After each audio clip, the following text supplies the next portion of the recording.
Նստում են խոսալու,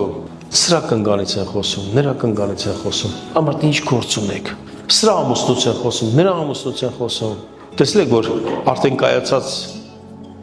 մի քանի բրենդային սումկաներ առած, ես չեմ քննադատում, պարզապես հարցը բրենդի մեջ է, հարցը իրենց բնավորության մեջ է, ինչի են առել դա, մեքենան լավ նստած ու խոսում են իրենց ընկերոջ, լսի, լավ գործիչ տեղավորվեց, սաղ միտեղ հասան էդի չհասավ ու խոսում ես քո ընկերոջ կամ քո ընկերուհու մասին, իր ընտանիքի մասին, ամոթ չի, 200 կարներ, մեկն էլ տեր ընկերուհուդ, հենց ուզում ես մեկին քննադատես վատ պայուսակի համար, գնա առ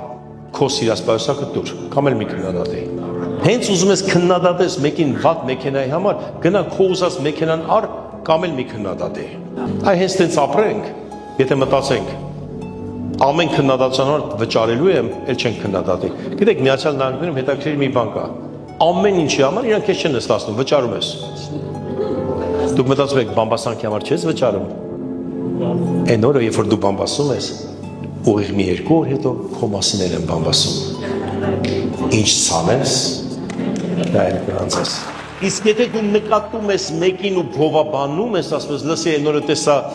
Այս եղբորը տեսա փողոցում գնում էր, լսի ինչ օրհնված եմ, երբ որ այդ մարդուն տենում եմ, միշտ հաջողություն եմ ստանում, իմացի 2 օր հետո քո մասին են նույնը խոսալու։ Նկատեք մարդու մեջ Քրիստոսին։